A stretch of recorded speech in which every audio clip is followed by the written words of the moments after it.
Bonsoir et bienvenue dans votre nouvelle émission Décryptage. Ce rendez-vous nous permettra d'analyser certains faits de l'actualité prédominante du moment, lire entre les lignes de certains discours. Nous allons décrypter ensemble les crises, les conflits, les débats, et ce, avec des experts nationaux et internationaux. Pour ce premier numéro, nous allons aborder les relations algéro-françaises qui ne sont pas prêtes de connaître de longues périodes d'accalmie. À croire que ces relations sont toujours appelées à connaître périodiquement des crises cycliques. Alors, que se passe-t-il entre Alger et Paris? La crise est-elle plus grave cette fois-ci? Tout de suite, décryptage.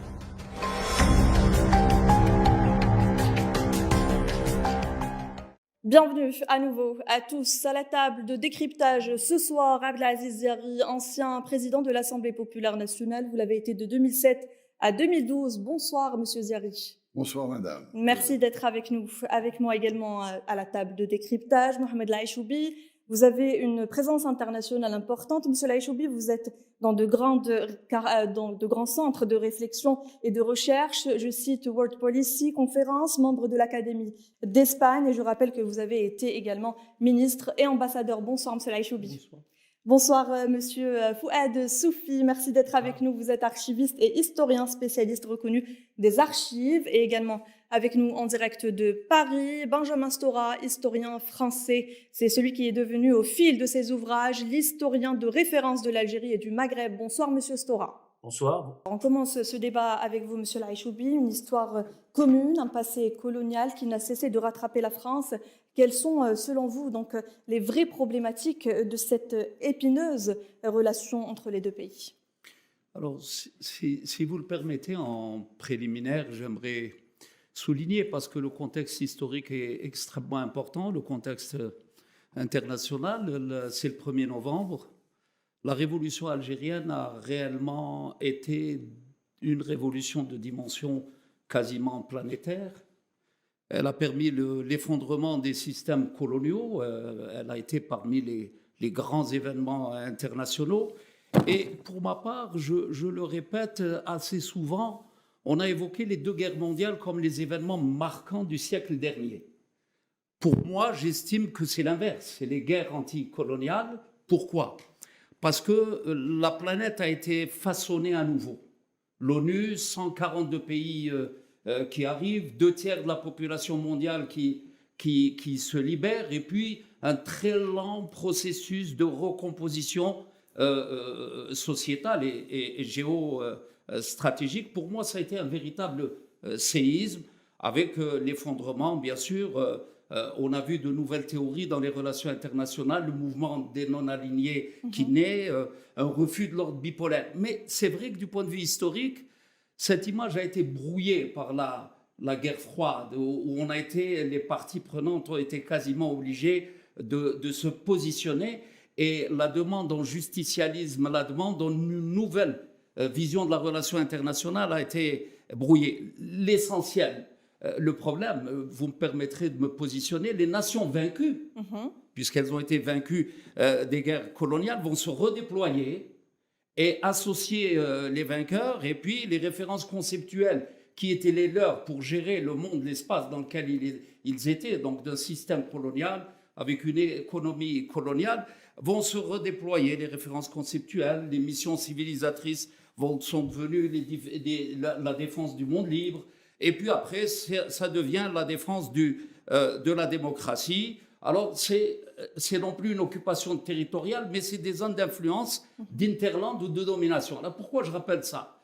Parce qu'on va vite s'apercevoir qu'en évoquant la question mémoriale, et je vais laisser ça aux spécialistes, on va se retrouver dans le contexte international et les dimensions, et surtout les échanges entre politiques, puis cette dimension politique, après l'intervention du président français, on a fait que c'est une dimension politique. On va en parler tout de suite. Donc, Benjamin Stora, je rappelle que vous êtes avec nous en direct de Paris. Benjamin Stora, on va évoquer cette question de la mémoire. Donc, comment arriver à une écriture objective de l'histoire commune, celle de l'Algérie et de la France, qui est une grande partie, donc une histoire qui est entreposée à l'étranger et principalement en France, monsieur Stora?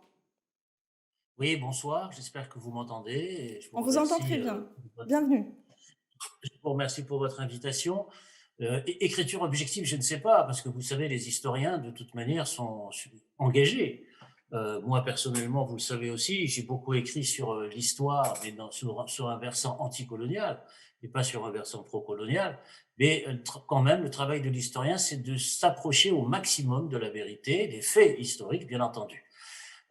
Cette histoire, elle peut s'écrire, bien sûr, parce qu'il y a des historiens qui ne sont pas simplement en France, mais à l'échelle internationale, ça vient d'être dit.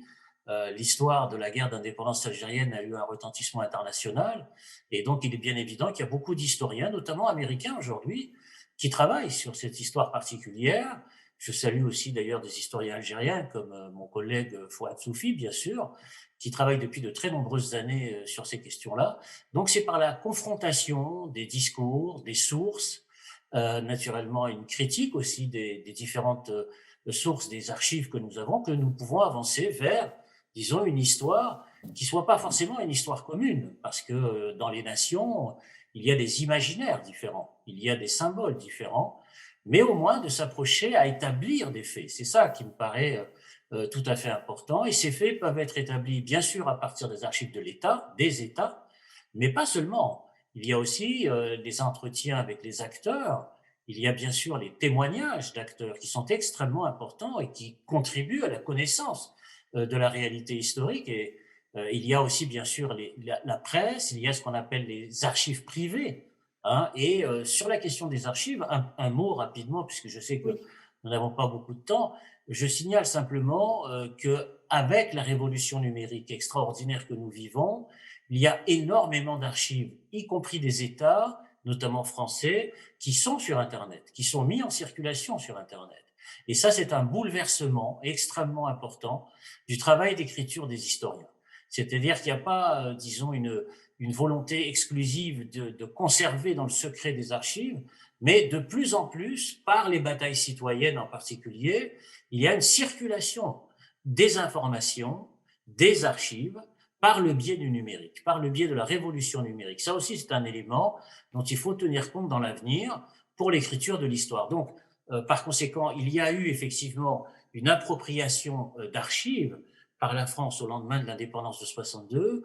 Il y a eu des restitutions d'archives, il Mhm. y a eu des fermetures d'archives, mais toutes Justement, ces Monsieur Stora, notions... sur ce point-là, si vous le Pardon. permettez, on entend souvent côté France que la France fait beaucoup de gestes dans ce sens-là pour restituer, entre autres, pas, des ossements, des crânes de résistants algériens qui sont exposés en France et qui, en général, rétorquent que fait l'Algérie de son côté pour régler cette situation ou cette crise entre les deux pays.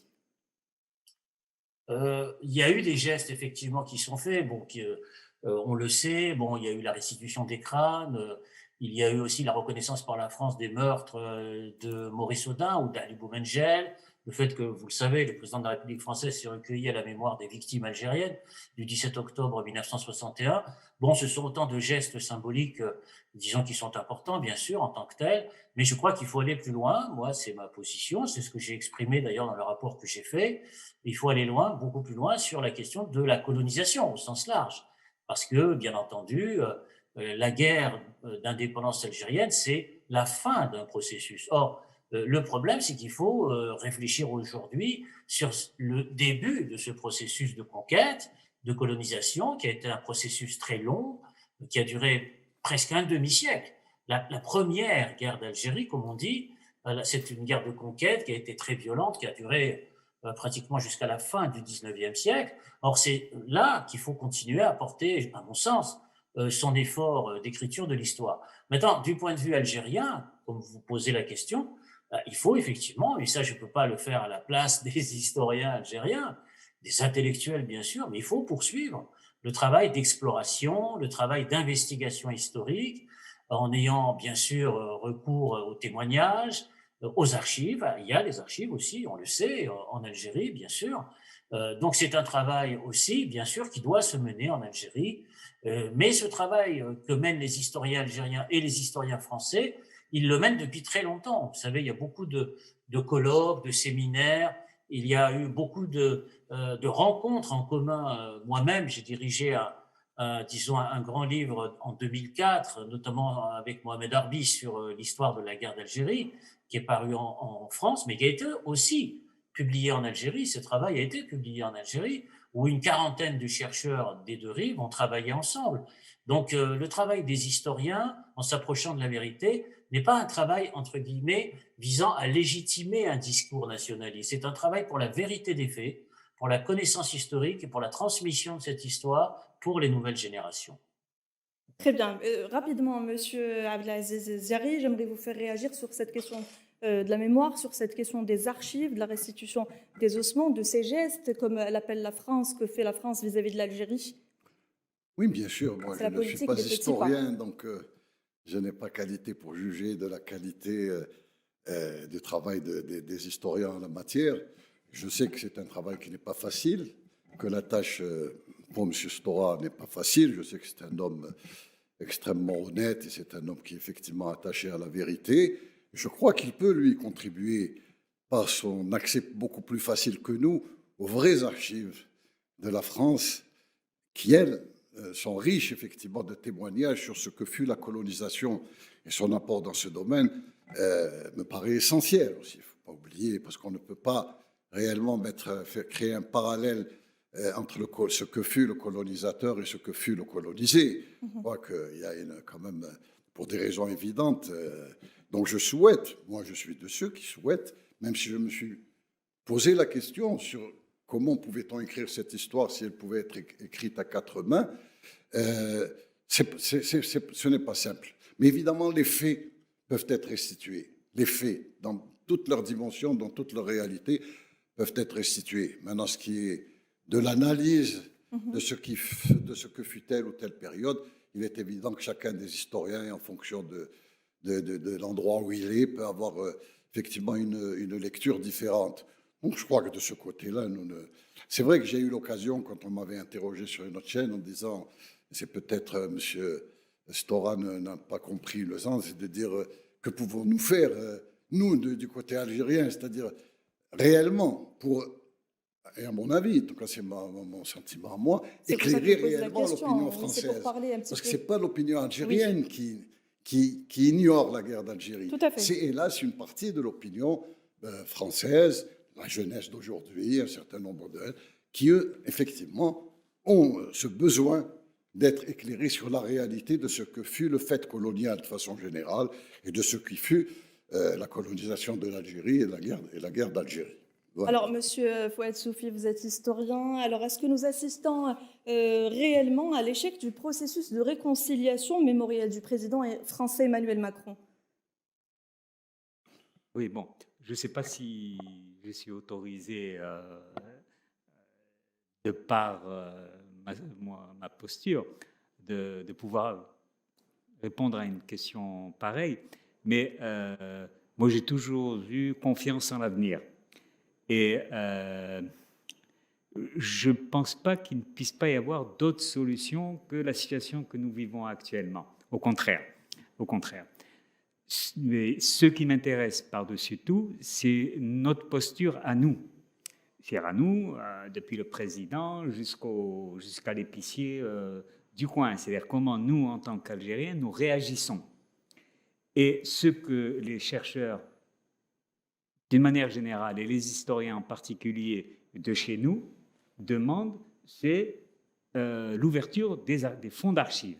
C'est l'ouverture des fonds d'archives. Comme l'a dit quelqu'un, et maintenant je le répète systématiquement, ce que demandent des historiens, c'est une phrase un peu agressive, ça ne fait rien. C'est la libération des archives. Voilà. C'est-à-dire que si on va à l'étranger et si on va à Aix, plus précisément en France, donc à Aix, pour peu qu'on ait fait la commande selon les exigences, on a des archives. Et hélas, il faut le dire, et je crois qu'il faut arrêter de se mentir, ce n'est pas le cas chez nous. C'est pas le cas chez nous. J'étais même plus loin encore en disant que parfois, des étrangers, qu'ils fussent français ou anglais ou suisses ou américains, ont obtenu chez nous des documents que nous n'avons pas eu droit. Donc vous êtes d'accord qu'on assiste Donc c'est méchant ce que je dis. Hein. Oui. C'est pour dire qu'en fait, le problème est en nous et chez nous, d'abord. En nous et chez nous, très bien. Donc, est-ce que vous êtes d'accord que quand même, Monsieur Lachoubi, également, si vous voulez réagir, que tout ce qui a été donc pillé comme patrimoine culturel, historique, doit être restitué quand même. Ah oui, mais ça, c'est un autre problème. Et nous ne sommes pas les seuls dans ce cas, mais c'est normal. Les négociations sur les archives ne datent pas depuis hier. Moi, j'étais encore au collège, je crois, quand ça a commencé, en 1963. Donc, on ne peut pas dire que ça n'a jamais existé, que non. Le problème, ce que je dis, et je l'ai écrit, ça a apparu dans la presse, on a assisté dans notre position en tant que citoyen de cet État, on a vécu une grande reculade. C'est qu'à un moment, nous n'étions plus vraiment crédibles. Monsieur Laïchoubi, si on prenait l'exemple, par exemple, du Bénin, on peut se comparer au Bénin aujourd'hui? Si vous le permettez, moi, j'aimerais, de façon assez importante, placer le débat sur une autre trajectoire qui me semble, elle, importante. Il ne faut pas se leurrer, la neutralité de l'histoire n'existe pas. L'intrusion du politique, entre guillemets, est un élément essentiel. Tout à l'heure, M. Stora l'a rappelé, Waterloo n'est pas lu de la même façon en France et en Angleterre. Il est évident que le 8 mai 1945 ne sera pas lu de la même façon en France et en Algérie, à telle enseigne que la concession que feront les grands historiens, c'est de dire qu'il y a une sorte de compromis entre des existences conceptuelles, d'événements, mais ce qui est important, c'est les lectures. Et là, à mon sens, c'est là que nous sommes liés, historiens, politiques et personnalités et chercheurs. C'est dans le domaine de la lecture que cela devient fondamental.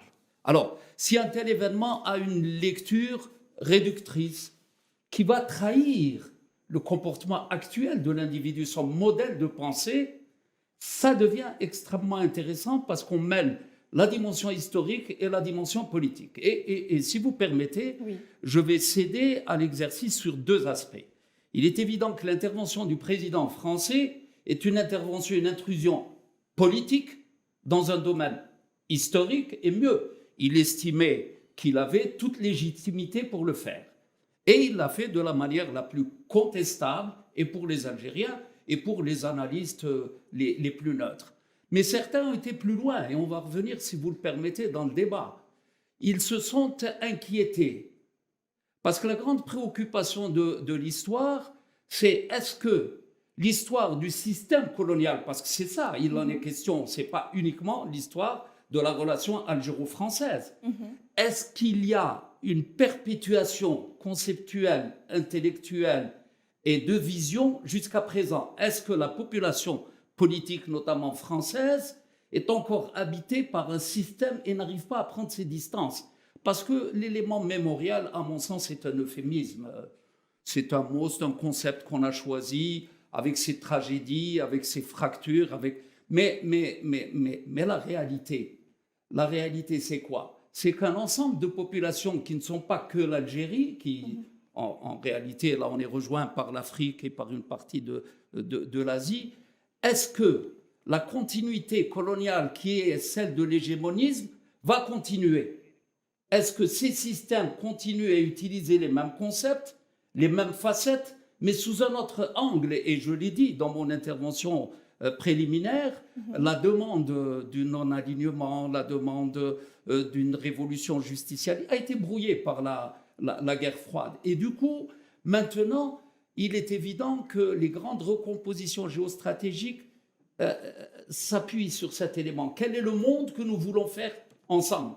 Est-ce que c'est un monde dominé par les anciens concepts qui s'appellent hégémonie, domination, et on les répète?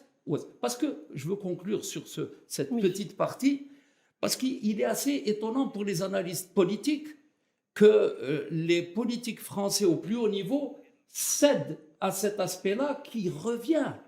Nous avons eu l'intervention de Sarkozy à Dakar qui a évoqué l'Afrique en disant « n'est jamais rentré dans l'histoire ». Nous avons eu un autre président qui a dit à l'Europe de l'Est « taisez-vous ». Nous avons maintenant Macron qui dit « vous n'avez jamais existé ». Ça n'est pas qu'un fait lié à un contexte électoral. Donc cette lecture politique, si vous voulez, vient chahuter, gêner les historiens et créer un autre climat, et nous sommes dans l'obligation d'y répondre. Nous ne pouvons pas échapper. Quel est le monde que nous voulons construire ensemble? Monsieur Stora, toujours cette question donc, de la mémoire. Quels sont, selon vous, s'il vous plaît, les enjeux politiques de la question mémorielle et historique en rapport avec les élections, surtout avec la montée effrayante de l'extrême droite? Bah, ça a été dit par les interlocuteurs avant moi. Il est évident que le travail des historiens est fortement gêné par l'intrusion du politique. C'est vrai. Il y a des instrumentalisations naturellement par les États, par les politiques, du travail d'établissement des faits. Il vient brouiller, bien sûr, la perception qu'on peut avoir des faits. Ça, c'est une première chose, bien entendu. Mais vous savez, l'histoire a toujours été un enjeu politique. Que ce soit en France, en Algérie ou dans d'autres pays du monde, tous les États ont construit, ont fabriqué des romans, entre guillemets, nationaux, à partir, disons, des écrits, à partir d'écrits historiques qui ont été ensuite contestés, critiqués, notamment par les citoyens qui ont combattu pour faire en sorte que l'histoire, entre guillemets, change de cours ou soit rectifiée dans son écriture. Donc ça, c'est un premier point qui me paraît tout à fait décisif, tout à fait important. Maintenant, comment comprendre ce qui se passe aujourd'hui en France? C'est évident qu'en France, il y a une poussée très forte de l'extrême droite qui vise à réécrire complètement l'histoire de la colonisation en la traitant de système positif. Et il est évident que la bataille au niveau des mentalités et des imaginaires en France est une bataille très importante sur cette question-là. Très, très importante, car ça a été dit avant moi, bien sûr. Beaucoup de Français, par exemple, ignorent l'histoire de la conquête coloniale. Ils ne le savent pas. On leur a appris qu'en fait, en Algérie, il n'y avait personne, et puis voilà, la France s'est installée. Et c'est un mensonge historique très grave, mais qui s'est perpétué, qui s'est développé, qui s'est amplifié, qui s'est transmis de génération en génération. Et c'est ça qui est très, très difficile, disons, à rétablir dans les combats à la fois intellectuels, dans les combats d'écriture de l'histoire et dans les combats politiques. Parce que tout ça est mêlé, bien entendu. Tout ça est intriqué. Il y a une espèce d'enchevêtrement de ces différentes postures.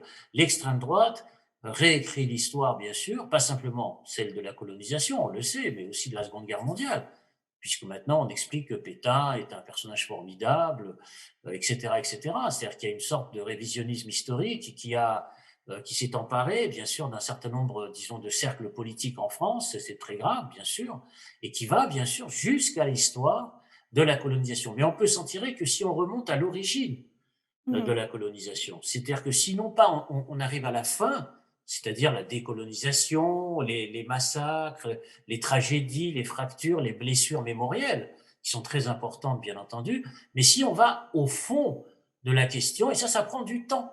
Ça ne peut pas se résoudre par une seule déclaration, par un seul livre, mais ça nécessite des efforts, des investissements culturels, des échanges culturels, des traductions simultanées d'une rive à l'autre de la Méditerranée, le fait que les chercheurs puissent circuler librement d'une rive à l'autre de la Méditerranée pour précisément échanger, diffuser les informations, puissent prendre la parole à l'intérieur des deux espaces d'ailleurs, espace français ou espace algérien, ça me semble tout à fait important. Et c'est donc par plus de culture, par plus de connaissances, par plus de batailles culturelles qui demandent du temps. Je crois qu'il ne faut pas être impatient à ce niveau-là, et c'est très long, c'est très lent, c'est une véritable bataille. C'est ce que moi j'ai essayé de proposer par des exercices, entre guillemets, de travaux pratiques, à partir d'exemples symboliques. Mais À si je peux me partir du fait, permettre, par Monsieur exemple… Stora, on en est loin, on est Pardon. face à une crise diplomatique entre les deux pays. Comment s'en sortir? Ah, ça, vous savez, moi, je suis pas ministre. Je suis pas, je Monsieur suis Jarry, pas vous voulez responsable. peut-être Ça va. réagir Moi, on m'a demandé de faire un rapport. J'ai fait un rapport, mais je suis Justement, pas on va parler de ministre. votre rapport, Monsieur Stora, sur la Non, mais réconciliation là, des je ne peux pas mémoires rester entre la trop France et longtemps. l'Algérie, Excusez-moi, mais ça fait. qui, je rappelle, est Là, un je suis rapport, comme malheureusement vous aimez obligé le de vous préciser, quitter. franco-français. C'est la Oui, dernière question, Monsieur Stora, et après vous pourrez d'accord. nous quitter, donc quitter ce débat. En tout cas, c'était un Oui, rapport qui a été, vous avez été chargé de le faire en juillet 2020 par le président de la République française, donc Emmanuel Macron. Donc vous avez dressé un état des lieux juste et précis sur la mémoire de la colonisation et de la guerre d'Algérie. Ce rapport a été rendu le 20 janvier 2021. Il dresse dans ce rapport, donc vous dressez dans ce rapport 22 recommandations. Ce rapport aurait-il dû être envoyé à l'Algérie ou l'Algérie aurait dû être consultée?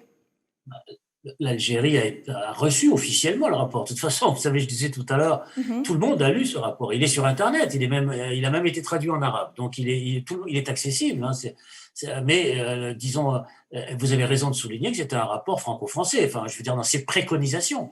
Hein, il y avait effectivement, il y a une vingtaine de préconisations. Je ne vais pas ici toutes les rappeler, les essais nucléaires, les réparations financières liées aux essais nucléaires, bien sûr le problème de la restitution des archives. Je proposais aussi d'établir ce que j'ai appelé un guide des disparus, c'est-à-dire des disparus de la guerre, puisque c'est quand même, et ça reste un problème extrêmement important. Il y a aussi, bien sûr, j'ai posé le problème de l'entretien des cimetières, notamment cimetières européens en Algérie, qui sont très nombreux. Vous voyez, ce sont des questions très pratiques, parce que moi, ce que j'ai voulu faire, c'était non pas un énième livre d'histoire de la guerre d'Algérie, mais ce que j'ai essayé de faire à mon niveau, c'était de dresser des points d'appui concrets, des choses symboliques concrètes, simples, Ce rapport accessibles a été contesté en et France, compréhensibles M. pour Stora. tous. Mais malheureusement, disons que le rapport a été combattu aux deux extrêmes, hein, parce qu'il y a ceux qui voulaient en fait que je fasse un manuel anticolonial, et puis de l'autre côté, ceux qui au contraire m'ont accusé d'être trop complaisant, disons, avec l'Algérie d'aujourd'hui.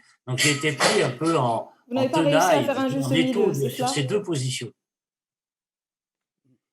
Alors, Monsieur Ziari, on va Oui, parler également de cette question, donc de cette politique en France, cette élection présidentielle qui arrive avec ce qui crée, comme en 2017, des frictions entre Alger et Paris. Emmanuel Macron change de discours. Une fois, il nous dit que la guerre d'Algérie était un crime contre l'humanité. Aujourd'hui, il nous dit que la nation algérienne n'a jamais existé avant la France, comme si la France avait bâti ou créé l'Algérie. Écoutez, je crois que je ne vais pas de nouveau redonner mon point de vue. J'ai eu l'occasion de le faire à deux reprises. Sur ce, je préfère en rester dans le cadre plus général de ces relations algéro-françaises. Et justement, en retournant à cette question mémorielle du travail d'historien qui est en train d'être fait des deux côtés, c'est cet objectif. Ce travail, sa destination, c'était de rapprocher, ce n'est pas de diviser. Le contenu, effectivement, du rapport de M. Storan, moi, je savais que c'était un rapport franco-français, donc il n'y avait pas d'admixtion du politique dans ce domaine d'historien qu'il a fait pour son propre gouvernement. Il a tout à fait le droit de choisir la façon, le contenu, etc. Donc, franchement, pour moi, ce n'est pas, pour nous, en tout cas algériens, l'objet d'un débat interne quelconque. C'est une affaire tout à fait franco-française. Maintenant, l'objectif, c'est le rapprochement. Or, on s'aperçoit qu'au contraire, un certain nombre de dispositions qui ont été prises par l'État français, je ne reviens pas sur le contenu de ce qu'a dit le président de la République française, je parle aussi des dispositions qui ont été prises sur le plan interne, pour ce qui est des visas, par exemple. Puisqu'on a vu le ministre de l'Intérieur aller à l'Assemblée nationale et afficher cela comme une sanction, carrément une sanction, un peu comme les listes noires que certains pays occidentaux font à l'égard d'autres pays qui ne suivent pas leur voie politique, de dire. Mais c'est quelque chose qui ne va pas, c'est paradoxal. On ne peut pas en même temps chercher ce rapprochement et en même temps prendre des positions de cette nature, quelles que soient les circonstances, et on les a compris que c'était des électoralistes, mais on ne peut pas non plus soumettre la relation franco-française à ces aléas des campagnes électorales françaises. Ce n'est plus possible. Je crois que maintenant, c'est devenu quelque chose de régulier. Comment voulez-vous qu'on établisse une relation permanente de confiance les uns envers les autres si à chaque échéance électorale, vous avez encore l'Algérie et les relations avec l'Algérie qui revient? Je rappelle toutefois que même dans ces relations, ce qui a jusque-là fait le fait que c'est une relation un peu particulière, c'est le côté humain, c'est la présence d'une grande communauté algérienne là-bas, et donc c'est ce lien humain qui était essentiel. Si même ce lien humain est remis en cause régulièrement et à chaque élection, quid de la relation algéro-française à ce moment-là? Qu'y a-t-il de particulier dans notre relation avec la France s'il n'y avait pas cet aspect qui, je le dis encore, est sanctionné par des accords particuliers, non pas entre le Maghreb et la France, mais entre l'Algérie et la France. Les relations également avec l'Union européenne, où la dimension humaine est toujours soulignée. Alors si cette dimension humaine est remise en cause Et c'est important, la dimension humaine, parce que les dimensions économiques, etc., elles peuvent se faire avec la planète entière. La planète, le monde est large, et nous avons la capacité, effectivement, de travailler encore plus avec des pays avec lesquels il n'y a aucune forme de contentieux. C'est pour ça que je dis, attention, cet aspect humain, pour moi en tout cas, je suis un homme politique, moi je ne fais pas l'histoire, il y a des gens beaucoup plus compétents que moi en la matière, même si je sais l'histoire, oui. Mais je ne le fais pas. On a un historien à la table. Oui. Le lien, voilà. On a un historien à la table de décryptage. C'est le lien primordial qui a caractérisé cette relation. Je vais juste rebondir sur cette question humaine, justement. On va parler des accords de 68, Monsieur Soufi. Les accords de 68 avec cette nouvelle politique donc, de la France de la restriction donc, des visas pour le Maghreb, donc l'Algérie, la Tunisie et le Maroc. Mais par rapport à l'Algérie, sommes-nous face à une violation des accords de 68 ? Non, je ne me permettrai pas quand même de sortir de mon, comment on appelle ça, mon cadre, mon précaré. Donc la question des visas ne me... Je ne parle pas de la question des visas, je vous pose la question par rapport aux accords de 68. Même les accords, ce sont des accords bilatéraux entre l'Algérie et la France. Moi, je préfère accord pour accord, avec votre permission. Hein. Les accords d'Évian ? Je préfère parler, par exemple, de l'accord signé entre le Dey Chaban et Louis XIV, qu'on avait appelé le traité du centenaire, et qui va être suivi de plusieurs accords de 1689 jusqu'à 1818, je crois, ou 1820. Ça, oui, ça prouve qu'il y a des relations entre deux États. Mais par rapport à ce qui m'intéresse aussi, je l'ai déjà dit dans des conférences et des débats, c'est la question le contenu du rapport de Benjamin Stora. J'ai l'impression que beaucoup de mes collègues, en français ou en arabe, ont réagi, je parle bien des historiens, sans en réalité l'avoir bien lu. Il se trouve qu'à un moment donné, dans son rapport, il est évoqué la question des archives. Oui.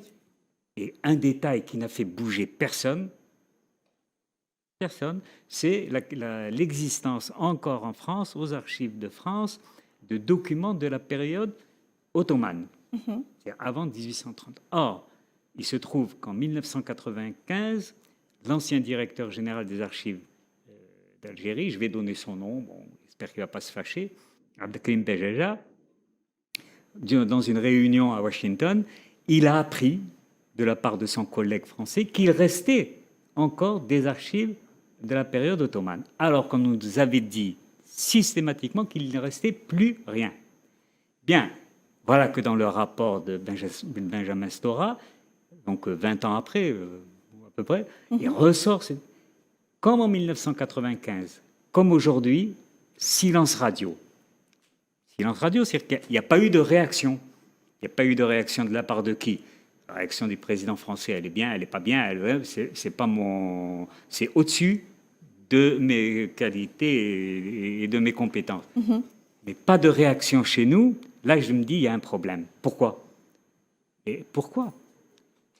Or, ça fait 20 ans que la partie française des archives nie l'existence de ces documents. Et voilà que nous, on est bien contents que la partie française ne nous dise rien, alors qu'on a un rapport remis au président. Alors pour moi, ça me paraît autrement plus important que ce qui me dépasse, ces accords de ces 30 derniers, même revenir sur la question de revenir sur les accords d'Évian, etc.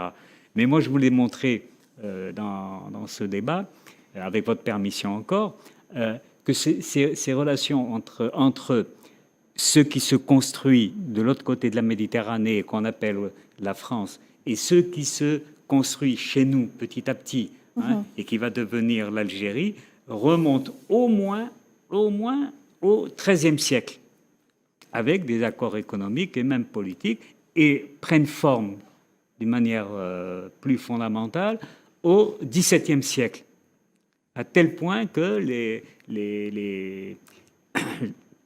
la flotte algérienne, on lui avait interdit, de la part du sultan, de s'attaquer à la flotte française.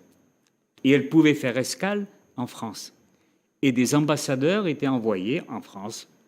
Donc, ça veut dire qu'il n'y a pas des échanges qui ont commencé avant-hier, et on ne peut pas dire non plus qu'il n'y avait rien avant 1830. Monsieur Laïchobi, j'aimerais vous faire réagir. On a parlé du président français, on va parler du président algérien qui veut imposer sa souveraineté à l'international et qui veut imposer sa souveraineté donc, de manière générale.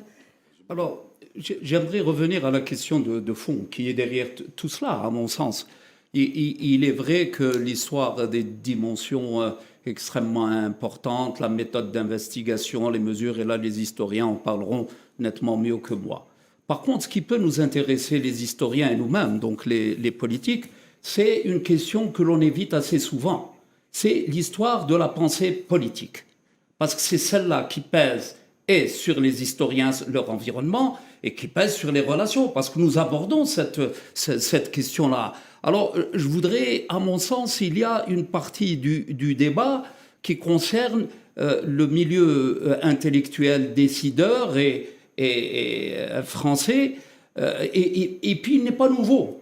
Nous allons quand même rappeler que durant la guerre d'Algérie, nous avons eu un débat, certes, avec un groupe que j'appellerais, moi, d'hommes et de femmes éthiques, qui ont pesé sur ces débats. Vous avez eu quand même, de façon indirecte, un lien, une alliance qui s'est faite entre Sartre et De Gaulle.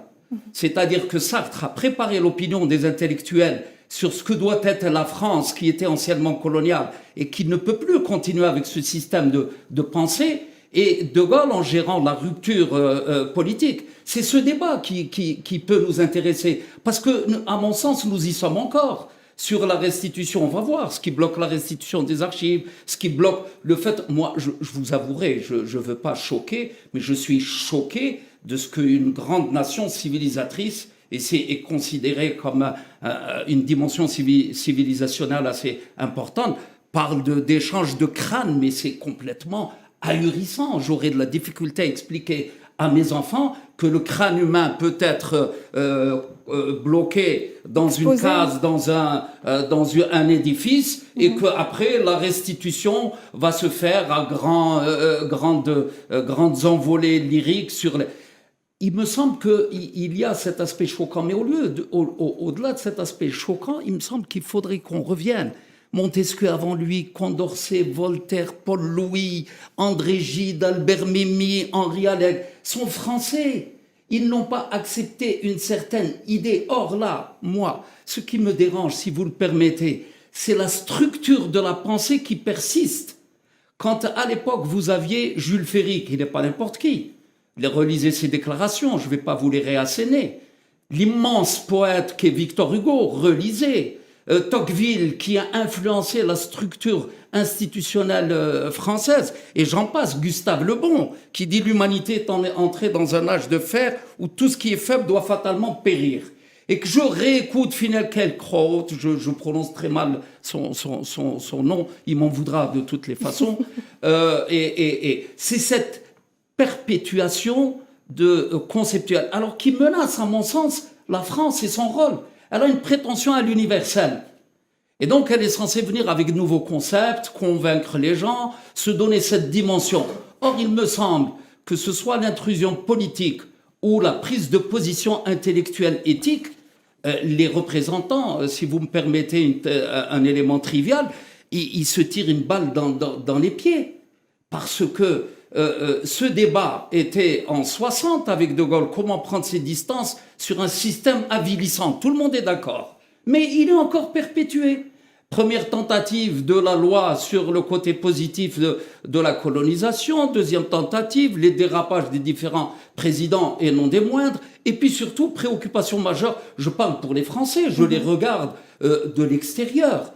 Un débat ahurissant sur les 10 dernières années de toute la pensée politique, tous les acteurs politiques, quasiment 70% des débats, c'est la burqa, c'est l'immigration, c'est le barbare qui risque d'envahir. Alors la Grèce, à l'époque, Cicéron avait réglé cette question-là.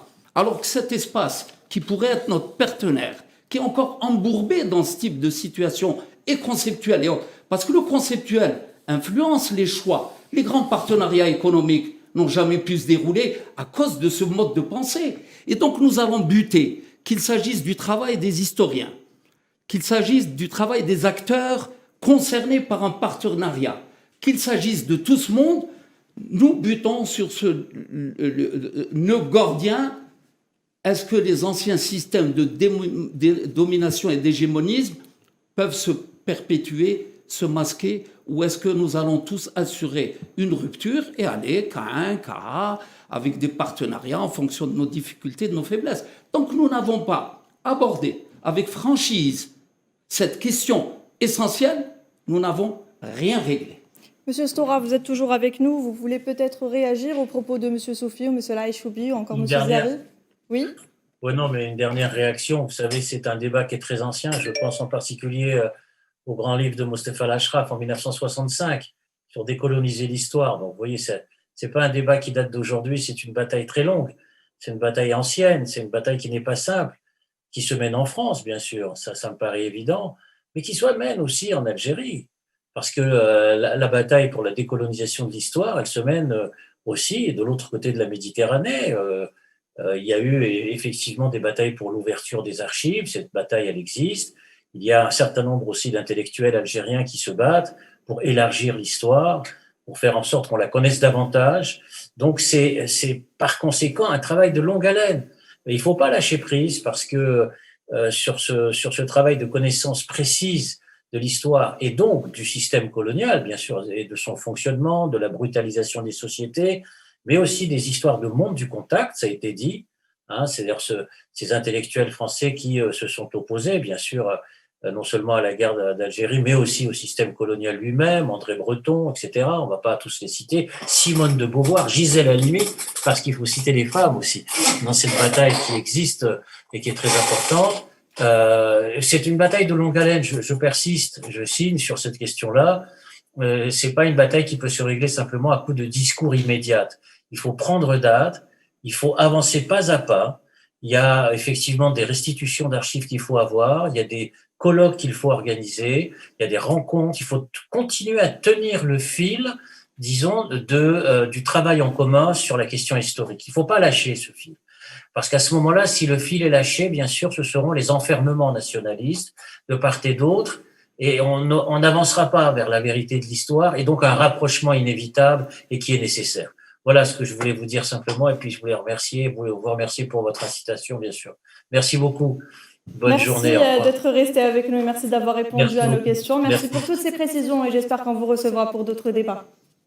Merci beaucoup. Merci Monsieur Sora. Alors Monsieur Abdelaziz Ziari, les frictions entre Alger et Paris ne datent pas d'hier. Hein. Vous avez connu une petite histoire avec Emmanuel Macron. Donc on va parler également de l'époque Sarkozy afin de normaliser encore et toujours les relations avec l'Algérie. Il l'a fait par la voix donc de l'ex-président de la République qui avait fait un geste en vous demandant à vous, vous étiez donc président de l'Assemblée populaire nationale à l'époque, de bloquer le projet de loi déposé en février 2009 par 130 députés portant sur la criminalisation du colonialisme. À la limite journalistique, on l'avait dur. Je n'avais aucune autorité en tant que président de l'Assemblée nationale de bloquer quelque texte que ce soit. Vous savez que ce sont les groupes politiques, et bien entendu ceux de la majorité, c'est évident, qui ont le pouvoir politique en réalité dans l'Assemblée nationale. Oui, mais est-ce que cette concession a contribué au réchauffement de ces relations ? S'agissant de ce fameux projet qui a été déposé par un certain nombre de députés, qui avait été déjà, comme ils le sont actuellement, heurtés par cette proposition et cette loi qui a été votée par l'Assemblée nationale française relative au bienfait de la colonisation, entre guillemets, réaction naturelle. Il est évident que c'est un problème éminemment politique qui a engagé la relation entre deux pays, la France et l'Algérie, et qu'évidemment c'était du ressort d'abord du chef de l'État, qui est celui qui est en charge de la politique étrangère de l'État algérien, et de juger simplement de l'opportunité de ce projet de loi, s'il était applicable, cette proposition de loi applicable, quelles en seraient les conséquences, etc.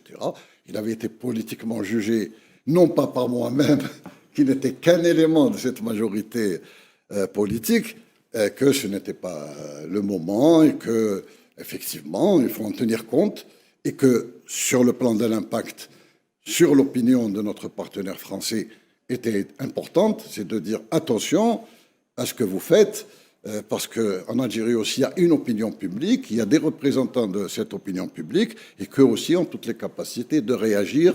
Attention à ne pas détériorer la relation. Vous avez fait tout à l'heure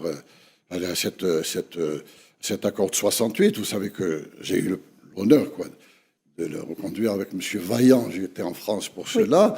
Et parce que ce problème aussi fait partie des problèmes récurrents avec les Français où ils veulent remettre en cause ces accords spécifiques régulièrement pour qu'on rentre dans le droit commun. Et nous nous sommes refusés aussi de le faire toujours au nom de cette histoire. Disons, l'histoire entre l'Algérie et la France, c'est une histoire particulière.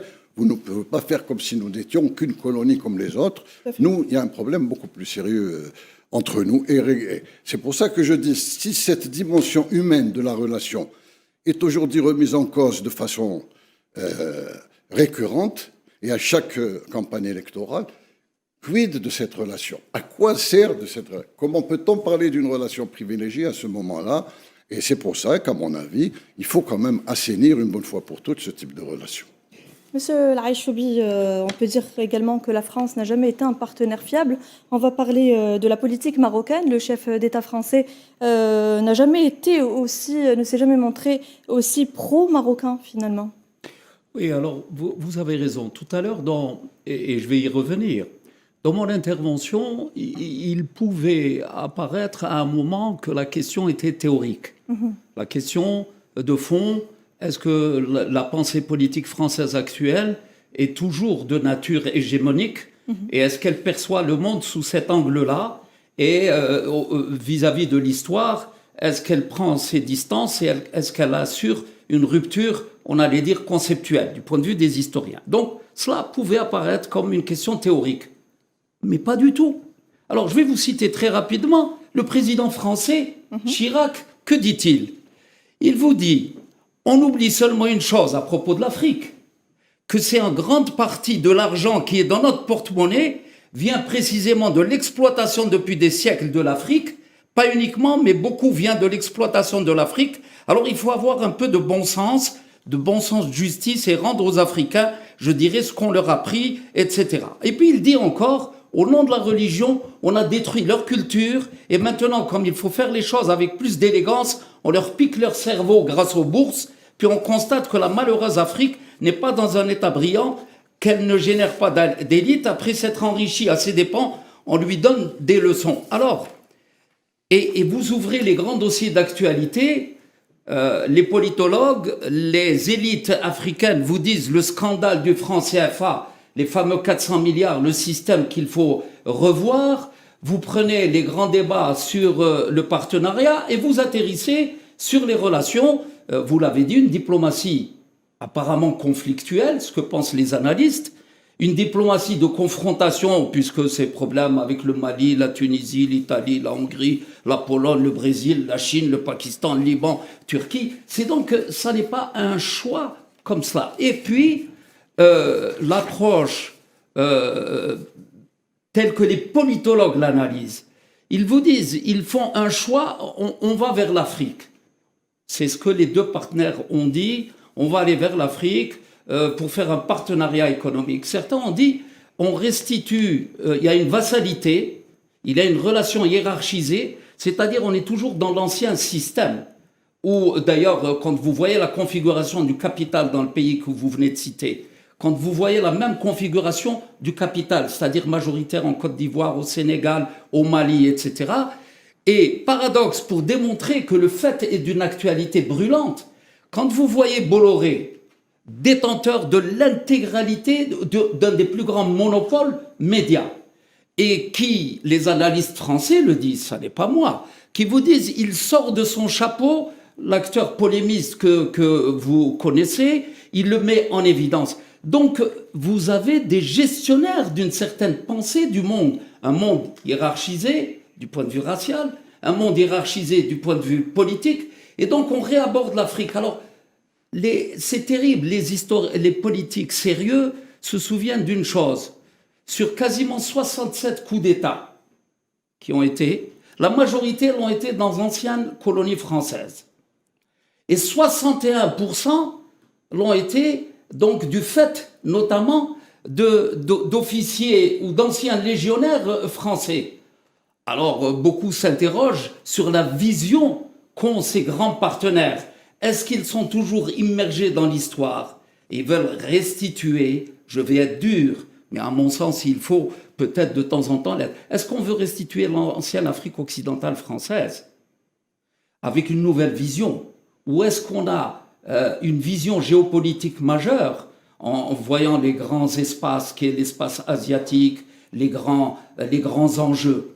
Et à partir de là, vous allez tout de suite rebondir sur le partenariat.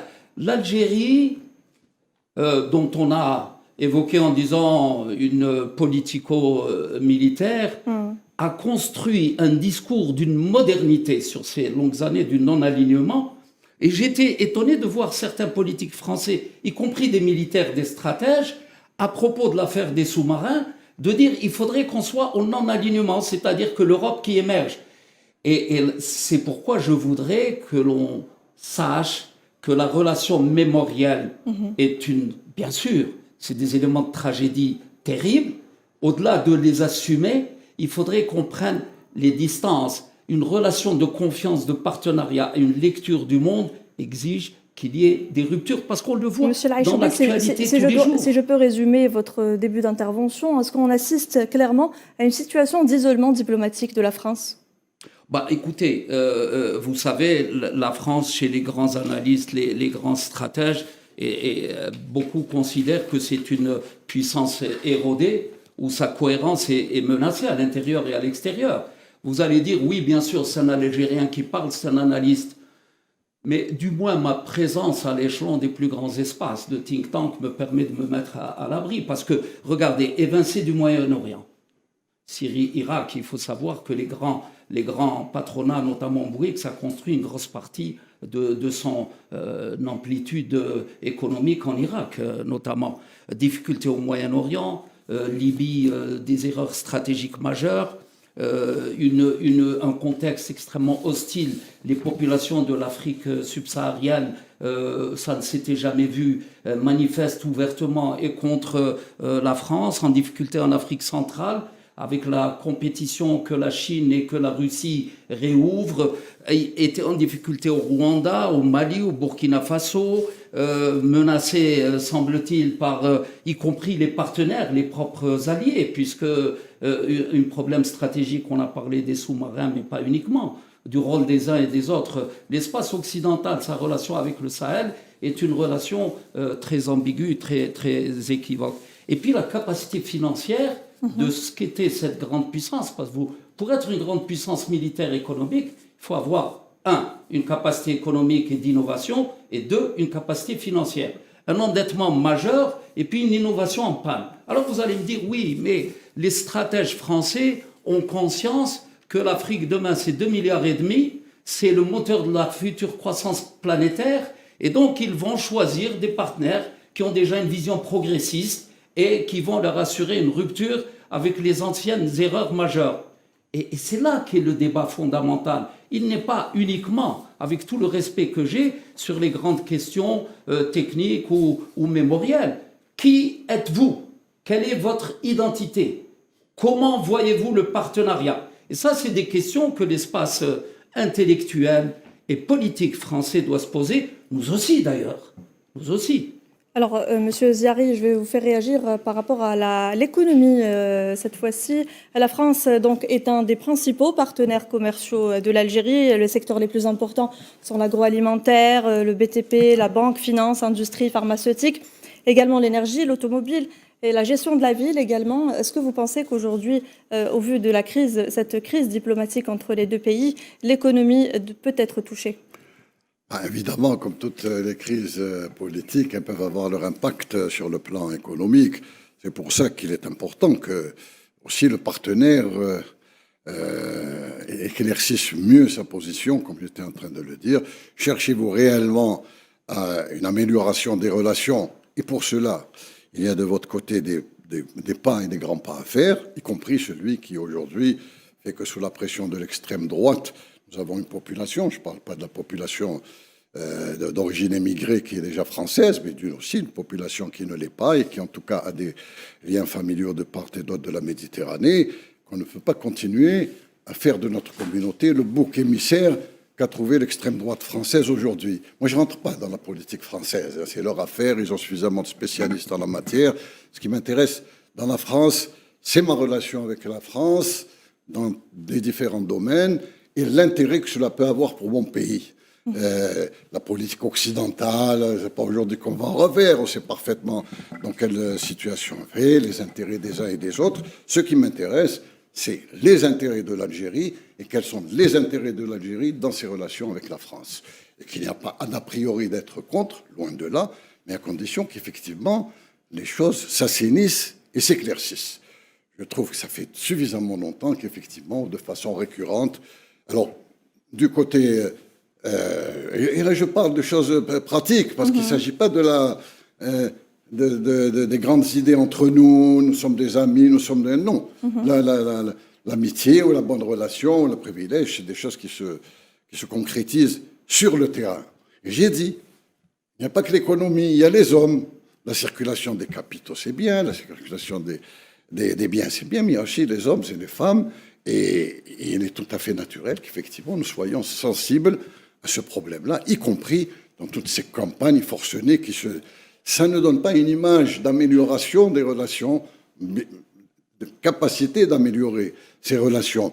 Sinon, si on assainit ce rapport dans ces domaines-là, le problème qui a été évoqué, celui des visas, par exemple, oui, qui sont devenus... Vous savez, cette histoire des visas, moi je l'entendais de l'extrême droite. Vous voulez vous faire réagir parce que vous êtes également juriste. Bien sûr, cette histoire des visas, je l'ai entendue moi de l'extrême droite régulièrement. Il faut prendre des sanctions on est toujours contre les pays qui ne veulent pas rapatrier. On est toujours dans cette politique d'islamophobie, d'anti-immigration. Cette histoire de la nation qui a été c'est le colonialisme qui l'a fait. C'est également un thème récurrent de l'extrême droite, encore récent.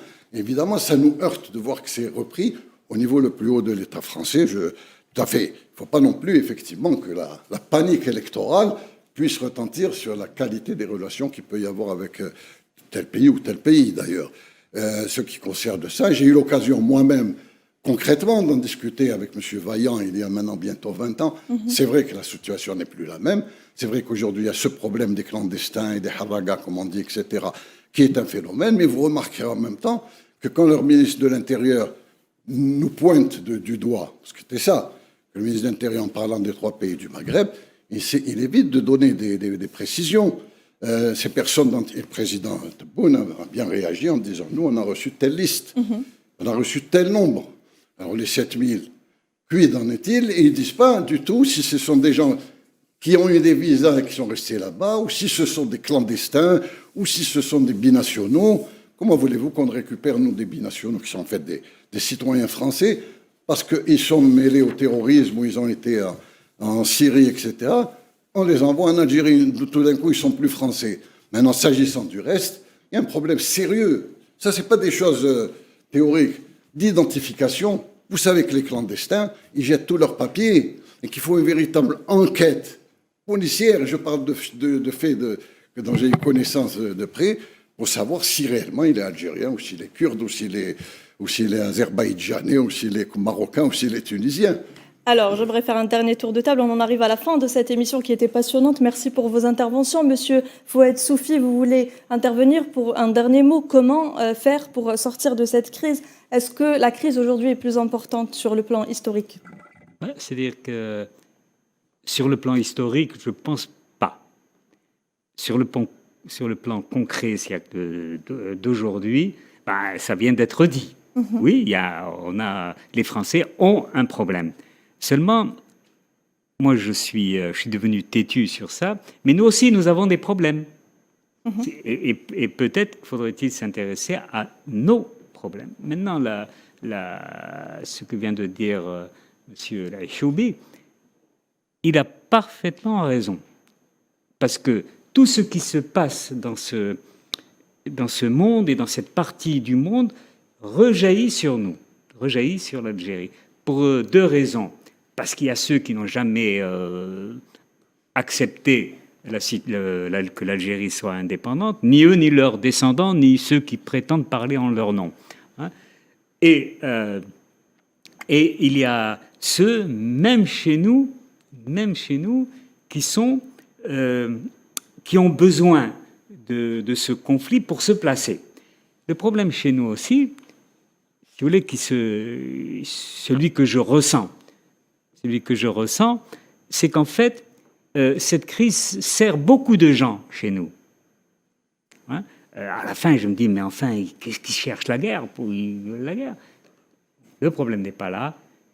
Les politologues savent très bien analyser cette situation, laisser faire les historiens, donnez-leur le moyen de travailler, et après tout, s'il y a une rupture des relations, on marche sur deux pattes, que je sache. Merci beaucoup, Monsieur Fouad Soufi, archiviste et historien. Merci d'avoir été avec nous, d'avoir répondu à nos questions. Monsieur Laïchoubi, rapidement, on est pris par le temps. Un dernier mot, cette crise. Très rapidement, deux aspects. Uniquement pour lever une équivoque dans des débats, pas sur ce plateau. Je voudrais rappeler qu'en 1962, il y avait 2700 étudiants universitaires, que 50 ans après, il y en a eu 1,3 million.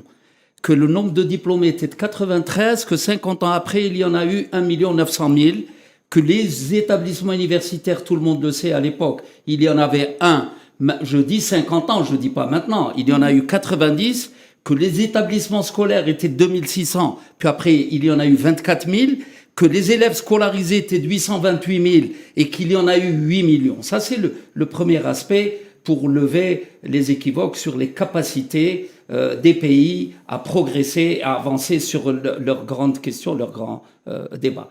Sur le second, l'élément fondamental sur lequel j'aimerais pouvoir conclure, c'est qu'il y a une recomposition géostratégique. Et mon sentiment, c'est que, et là, je m'associe un peu à ces soufis, il y a les paradoxes de l'histoire, où vous avez une mauvaise conception qui permet d'accélérer des choses en votre défaveur.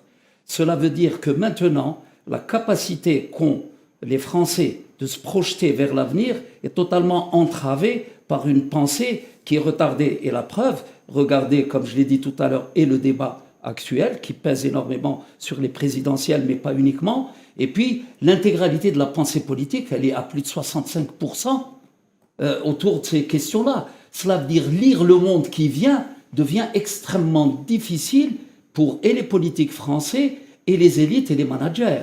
Donc la conclusion, c'est que nous devrions se dire un certain nombre de vérités mutuellement pour évoquer un partenariat qui pourrait être intéressant et incontournable.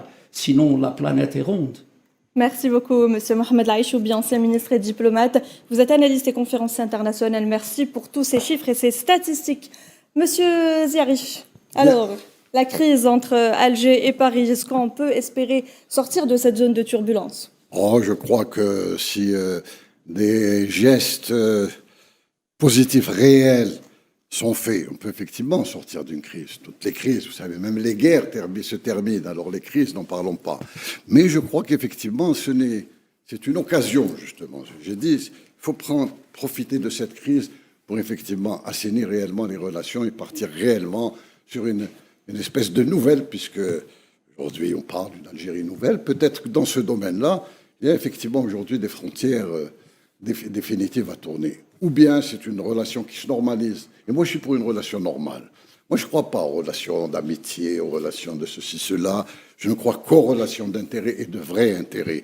Et que chacun fasse une évaluation réelle de où sont les intérêts et des uns et des autres.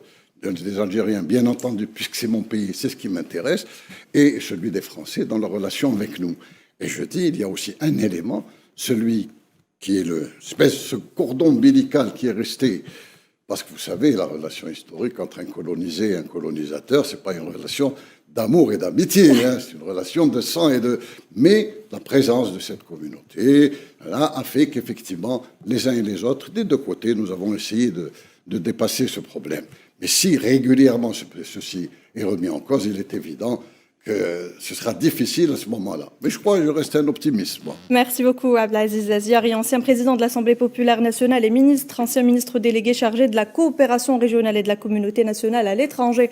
Merci à vous trois pour tous ces éclaircissements. Merci pour ce débat enrichissant. Merci à vous de nous avoir suivis. À très bientôt pour un nouveau décryptage.